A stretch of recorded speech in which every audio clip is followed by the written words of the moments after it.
Simulan na po yan. natin ang mga balita sa ating pahayagan. Ito na ang pinakamainit na balita ngayon sa ating bansa. Mula po sa Manila Bulletin, Palace voids Trillanes' amnesty. Senator not in amnesty list. Senate won't allow arrest within its premises. Ayon naman po yan kay Senate President Soto. Ipinawalang bisa po ni Pangulong Duterte ang amnestiya na ibinigay kay Senator Antonio Trillanes IV ni dating Pangulong Benigno Aquino III. Ito po ay kaugnay ng pagsubok ni Trillanes na patalsikin si dating Pangulong Arroyo. Base sa Proclamation number 572, idineklara ni Pangulong Duterte na void ab initio ang amnestiya kay Trillanes dahil hindi umano nakapag-apply ng amnestiya at hindi umami na siya ay guilty sa mga krimen na nasagawa niya. Ito nga ay kaugnay ng Oakwood Mutiny at Peninsula Manila Hotel Siege.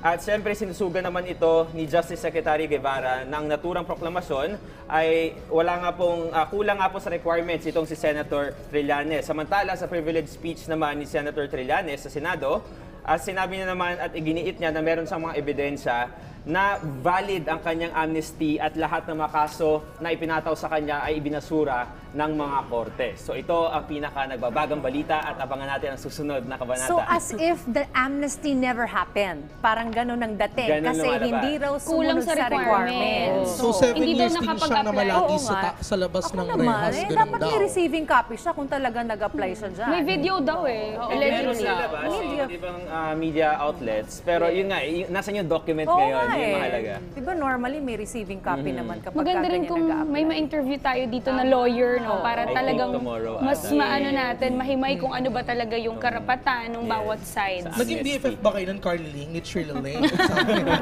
Okay. Follow at Carlili. Alright, sa susunod naman na balita, Alfonso. Ako na ba? Okay. Sa Manila Parang wala lang, ha? Makikita natin ang isang larawan dito. Typhoon approaching. Naku, Big oo waves nga, sa whipped Japan. up by Typhoon Jebi hit a break water at the port of Akikochi Prefecture, Japan Tuesday. So nananalasa po ang Typhoon Jebi na international name ito, no, kung saan nanalasa ito sa western part ng Japan kahapon. At sinasabing ito ang strongest typhoon in 25 years. So tinatalampi ito po ang nasawi dito at inaalam pa ang bilang ng mga nasaktan. Trending ngayon, Grabe, marami sa mga videos kahapon. videos, natakot talaga ako. If Let's you pray would for Japan. analyze yung kanila, or if you would check the video, yung kanila mga bahay, kapag yung rooftop is rooftop tuloy na loka ako. Yung rooftop is, Top you know, well, they're top of course, di ba? Like, hindi talaga sila kaya, kumbaga, they're really good.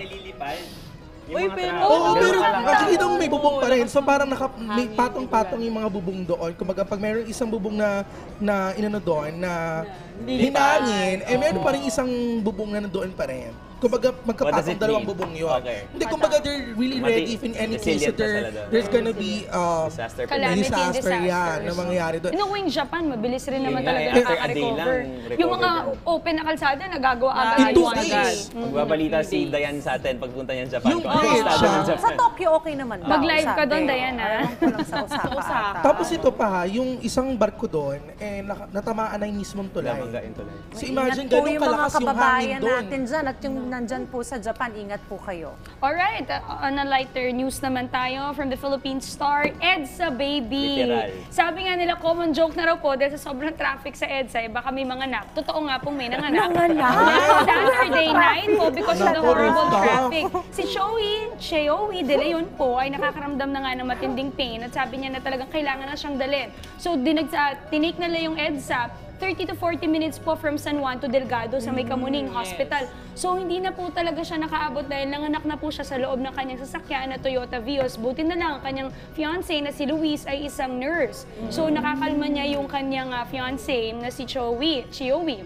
Lumabas na po ang bata, tapos sinalubong sila dun sa emergency room ng Delgado. Yung iba sinasabi nila na, uy, pangalanan mo yung baby mo ng Carla or Carla?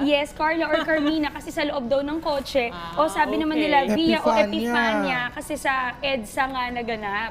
So yun, nakaka-good vibes lang, good news lang, kasi nakakatuwa, Nakakatuwa. di ba? Oo. At Tuwa ang daw si maganda, Daddy. safe yung baby, delivery. tsaka Yes. normal yung kanyang delivery. Tuwa si Daddy dahil siya ang first touch dun sa That's baby. right. Maswerte ng EDSA ngayon. May nanganak Oo na. nga, may baby na. Sana. Pero balita ko, Lumuwag. Carlo or Carly Ling ang maging pangalan ng bata. Pero yun nga, hindi Naku, sila gusto mo pinapadaan ng pangalan mga ko buses ngayon. and cars nung time na yun na emergency dahil nga sobrang traffic. But nevertheless, good news kasi at least normal at safe yung baby. Congratulations. Congratulations sa mom. Cheowi De Leon. O, ngayon punta tayo sa PTV Online News. COMELEC to hold a special registration for elderly PWDs on September 5. Magdaraos po ang COMELEC ng special voters registration para po sa mga senior citizens at PWDs. Isang araw lang daw po ito. Kaya naman po hinihikayat ng COMELEC ang mga PWDs at senior citizens na makiisa po sa one-day registration na ito.